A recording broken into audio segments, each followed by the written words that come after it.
Thank you very much. Please. Thank you. What a beautiful day. Third time, and I have to say this is the most beautiful weather, so that brings us a little luck, and it brings us a little happiness. Chuck, I want to thank you for the great job that you've done. Your devotion has been incredible. I've known you a long time. We work together, and congratulations. Really are doing a fantastic job. Thank you very much. Thank you. Thank you, Chuck. As president, I am deeply honored to join in this sacred commemoration for the third year in a row. Today, in the heart of our nation's capital, we come together to pay tribute to the American peace officers who made supreme sacrifice, all in the line of duty, in many cases, for people they never met, for people they didn't know.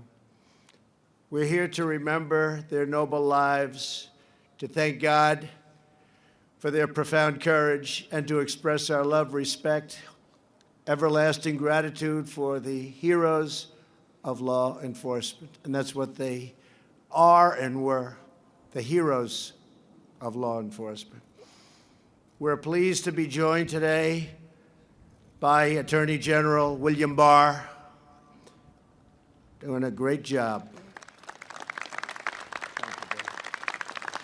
Secretary Acosta, Secretary Chao, and Acting Secretary McAleenan. Thanks also to the members of Congress in attendance, of which there are many, and to the leaders of the Fraternal Order of Police, including Jim Pasco, Linda Haney, and Chaplain Wiggins. To all of the families of our fallen officers, our whole country is praying for you, embracing you, and pledging to you that we will never, ever leave your side, never disappoint you. Your loved ones were extraordinary and selfless Americans who gave everything they had in defense of our communities, our children, and our nation. These brave heroes did not put on the uniform for praise or for glory. They wore the badge because it was their duty, their calling, their noble purpose to serve, protect, like nobody has ever done it before. They embodied our highest ideals and greatest aspirations. They were the very best of us. There was nobody close. Today, we engrave their memories into our hearts and inscribe their names into the eternal roll call of American heroes. In honor of the fallen, we pledge to always support their brothers and sisters in blue. We stand firmly, strongly, and proudly with the incredible men and women of law enforcement.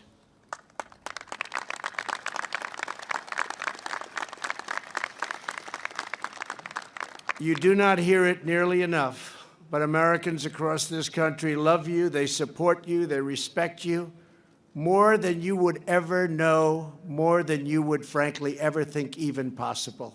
They have great respect for law enforcement and the job you do. As we memorialize those officers who fell in the line of duty, we also grieve for the 87 officers who died in recent years as a result of exposure to toxic debris following the terrorist attacks of September 11th, 2001. I would like to ask all of the families and fellow officers of those 9/11 heroes to please stand. Thank you. Please.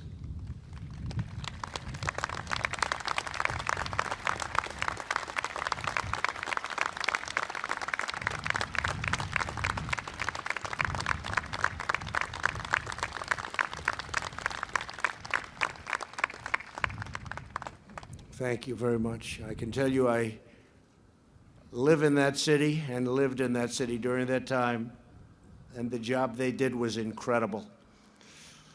Today we renew our solemn oath that we will never forget. Before we read the names of the fallen, I want to share a few of the stories that exemplify the courage of those we honor at this ceremony. Last year, America lost two extraordinary officers from Brookhaven, Mississippi, Patrolman James White and Corporal Zach Moak.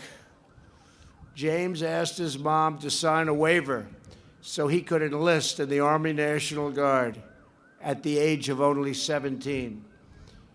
Nearly 18 years in the military, James became something that he always wanted to be, a police officer. His teammate, Zach, spent time caring for his nieces and nephews and family. On days when he worked the night shift, he would tell them, "While you were sleeping, I will always be watching over you." Last September, James and Zach responded to a report of shots fired at a home. When they arrived, they bravely engaged the shooters. It was a bad 2 minutes. It was violent and it was vicious. Within seconds, the killer shot James. At that moment, Zach could have raced to safety. Instead, he raced to the side of his friend. As Zach tried to save his teammate, he too was shot and killed, giving his life for his brother in blue. Today, we remember the words James once told his mom. He said, "Mama, if I ever die in the line of duty, know that I died doing what I truly loved." This morning, we are honored to be joined by the families of both of these remarkable officers. To Patrolman James White's mom, Lori, and dad, Daryl, and sons, JC and James, and to Corporal Zach Moak's mom, Vicky, dad, Marshall, and brother Chris. Your heroes love their job, they love their country, and today their love shines down on you from heaven. They're watching right now, they're watching, they're looking down on you, and they're proud. So please, could I have you just stand up, the families, please. Please. Thank you.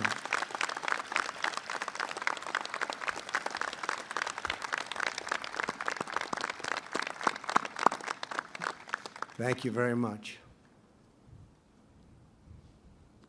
Two great men.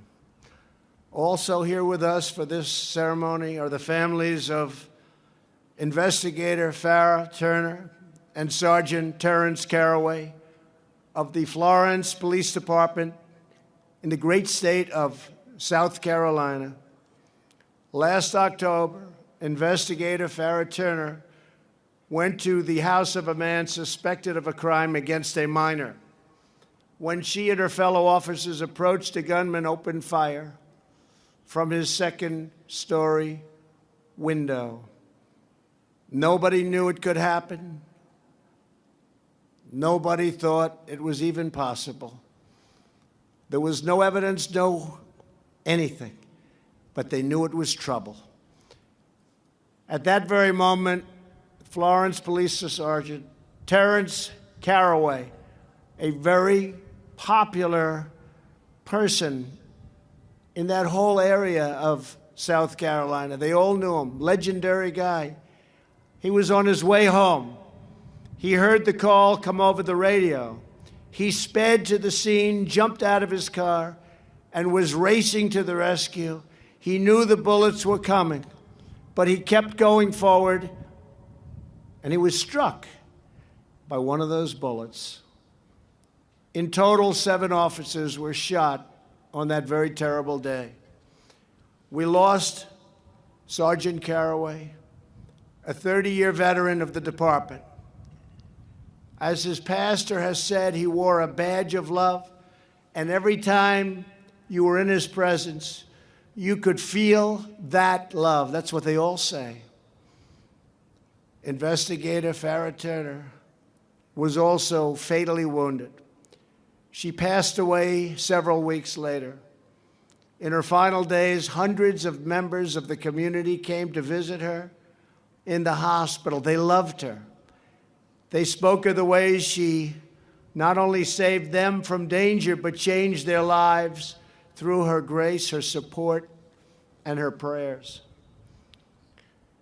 To Investigator Turner's mom, Katie, and sister April, and to Sergeant Caraway's wife, Allison, and son Terrence, brother Daniel, and sisters Sinovia and Ngozi. Your loved ones died today.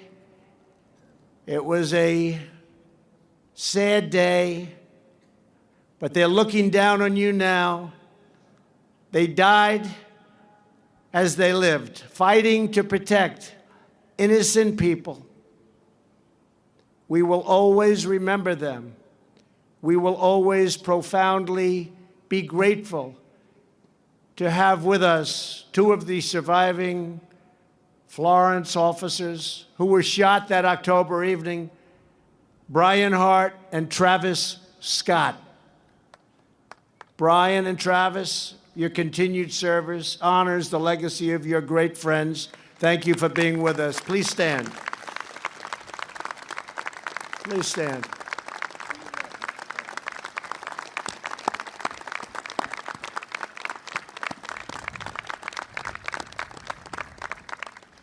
Thank you very much. Thank you for being here. The ambushes and attacks on our police must end, and they must end right now.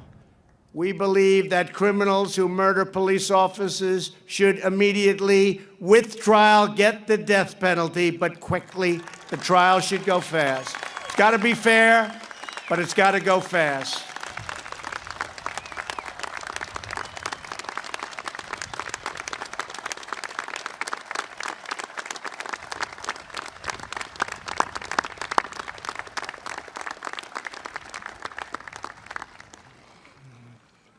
And that's happening. Fair but fast, right? Fair but fast. In the year before I took office, the number of officers killed in ambushes rose to the highest level in nearly 30 years. In the last 2 years, thankfully, the number of officers killed in ambushes has decreased by more than 70%.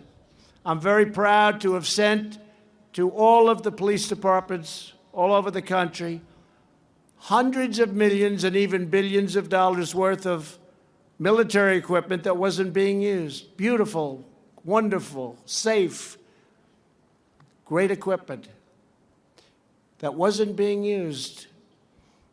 And other administrations didn't want to send it. Someday you'll explain that one to me. But it's been sent and it's been used, and I've had so many people tell me how happy they were and how many lives it saved. We'll never back down when it comes to protecting our police, ever. Ever. In my administration, we strongly condemn hateful anti-police rhetoric, and you're hearing it. You're hearing it. We don't understand it. We don't think it's even possible that they can think or feel this way. But there are some people out there that do. In recent years, another dangerous trend has begun. A number of prosecutors in cities such as Philadelphia and Chicago have decided not to prosecute many criminals who pose a severe threat to public safety and community well-being. Every prosecutor takes an oath to uphold the law, not to advance a political agenda.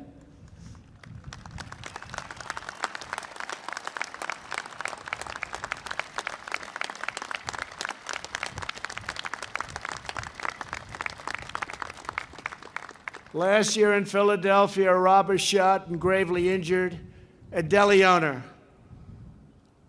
He was a good man. He'll never be the same. But he may serve this criminal a sentence that is very short. In fact, they're looking at about 3 years, if you can believe this, 3 years. Dangerous criminals must be punished to the fullest extent of the law. That's the only language they understand. And those who file false police reports should face full legal consequences.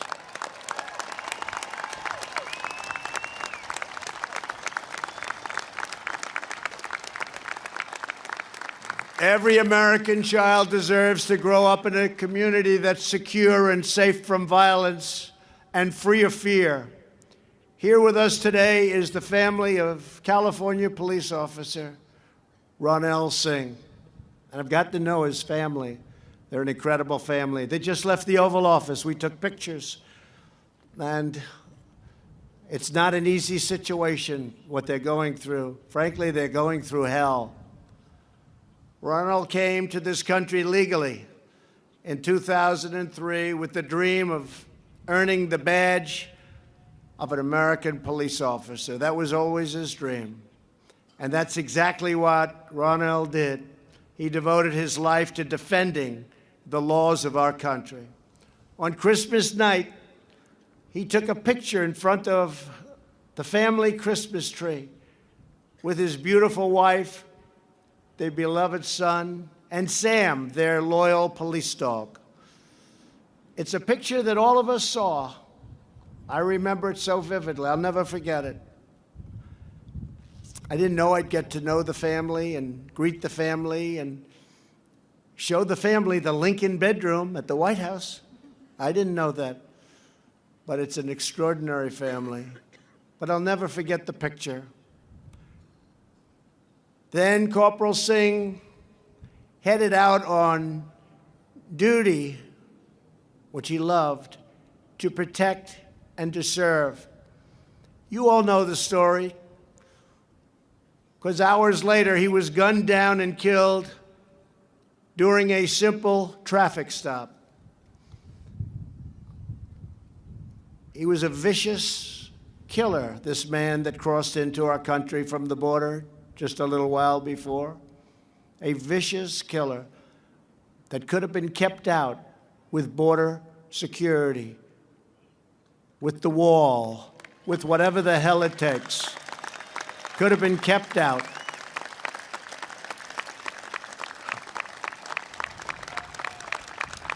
But we're getting it there. We're building the wall. We're beefing up like you wouldn't believe. The military is coming to action. People are trying to come into our country illegally because our country's doing well. They can't come in illegally. They have to come in through the legal system. They have to come in through merit. They can't come in like this killer came in, just rode across the border, went through every sign he could go through. But the family is special. Ronell was special. And today we're really grateful to be joined by Corporal Singh's wife, Anamika, and their precious 10-month-old son, Arnav. Where are you? You're right here someplace. Stand up, please. And also here are his great parents, Ronnie and Veer, and his brother. Where is Reggie, his brother? Reggie. What a great family. Reggie, come up here, will you please? Come on up. Come on. This is unexpected, but this family, I tell you, you know, you get to know some people. Come on up. They may let you up. I think so. I think Reggie's okay. Come on up, Reg. How about bringing the beautiful boy up? Come on up. Come on. Mrs. Singh, come up. Come on up. You know what? How about mom and dad, too? Come on up. Mom and dad, wife and baby. Come on up. Come. It's an incredible family. That's great. Got to see it to understand what it's all about. It's hard to imagine what they've been through. Hard to imagine. Come on up, Reg. You didn't know you'd be doing this, Reggie. Sorry, Reggie.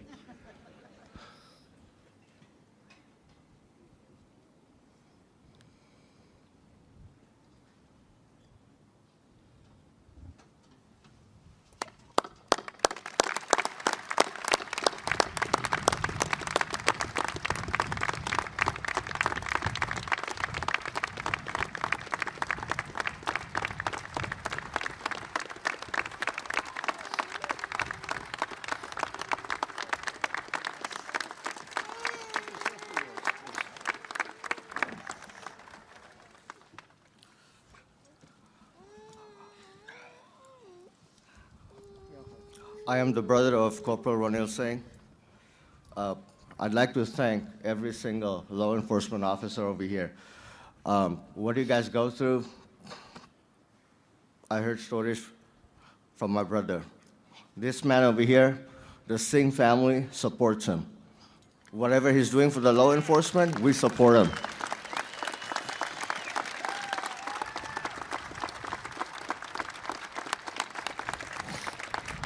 His team at the White House has reached out to us multiple times. I don't think that has ever happened before, ever. This man is amazing, and my family supports him. Thank you. Thank you. I'm proud of you. Thank you. You want to say something? You want to say? Thank you, sweetheart. So cute. Thank you very much, folks. Thank you. Please. Thank you, darling. You take care of yourself. Great job. Thank you very much. Oh, she said, no, I don't want to speak. Actually, I do. I like that. I think it's great. Go. It's something I didn't get to do at the office. I actually want to thank you personally for you're the only one that actually reached out and said, gave your condolence to the family. And it actually means a lot to all of our law enforcement families that are here for the sacrifice my husband and his brothers in blue and sisters in blue have given.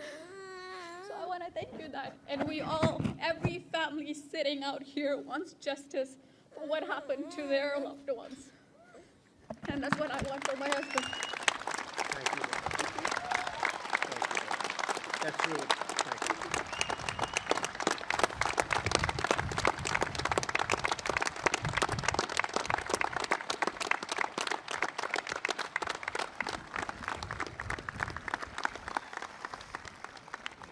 Thank you very much. So beautiful, such a beautiful family. And there will be justice. Justice will happen. We have the people, and we have the spirit, we have the mindset. We're taking care of our law enforcement officers, and we're taking care of everybody. But we cannot imagine your pain. I mean, doing that, just doing that. Reggie, thank you very much. Fathom what you've been through. But we pledge to you the unwavering love and support and devotion of this entire nation. We have a great nation, and it's getting better and better every day. It's getting stronger. We're not relying on outside forces and outside countries that don't really care about us other than to take advantage of our people and our system. And our nation is strong again, and getting stronger every single minute. Joining the Singhs are more than 10 other family members and close friends, along with 22 of his fellow officers. Please stand, would you? Please stand. 22 officers. Thank you.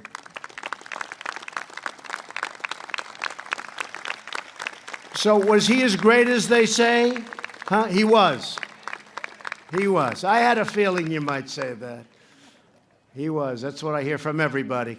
Good. Thank you very much for being here. We appreciate it. You remind us all that when our heroes fall, our communities stand together as one, they get stronger. We'll always remember Corporal Singh as a hero and a truly great American. Not one more American life should be lost because our lawmakers failed to secure our borders. Tremendous problems are caused at the southern border, from drugs to the wrong people being allowed to come in because of a corrupt and broken system that can be changed in 20 minutes. 20 minutes, if they want to change it. In the meantime, we have to do it the tough way, and there's no reason for that. That's why we are calling on Congress to fix our terrible immigration laws. Stop, catch, and release. You catch them, and you release them. That doesn't work too well with all these great officers I'm looking at. They never heard of a thing like that. To end deadly sanctuary cities, to stop the visa lottery program where they take lottery systems and a country will put you into a lottery and then deposit you into the United States.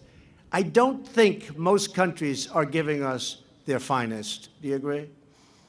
And that's what's happening. And it's causing tremendous problems with crime and other things. And I have to tell you, Border Patrol and ICE and just law enforcement in general, the job they've done and the job they're doing is incredible. What they have to go through, the bravery. I've gotten to know so many, especially at the border. And what they have to go through and the danger is incredible. But they do it. And to them, it's something they love to do. They feel they're doing it for their country. They love to do it, and they do it well. To every mom and dad, brother and sister, spouse and child of the brave fallen officers we honor today, America joins together in expressing our love and our gratitude, our grief, and our firm resolve to be with you every single step of the way. We will never let you down. Your loved ones were the finest and the bravest, and they're all looking down. Right now, they're looking down on their families. Every time they put on the badge, they knew they might not make it home, and so did their families know that. Each time they went on a shift, they knew it could be their very last. And when that time came where they knew there was danger, when evil lurked, they did not run, they did not hide. They always ran forward. They answered the call. They gave their lives for all of us. The men and women of law enforcement devote their lives to protecting our children, securing our streets, and keeping our communities safe. Moms and dads can sleep soundly at night. Kids can play with neighbors outside, and grandparents can feel at peace in their homes because they know America's officers are the absolute best, and they're always on the beat. The courage and sacrifice of our heroes is the reason our flag stands tall and bravely. Our hearts beat with pride, and our country remains one people, one family, and one nation under God.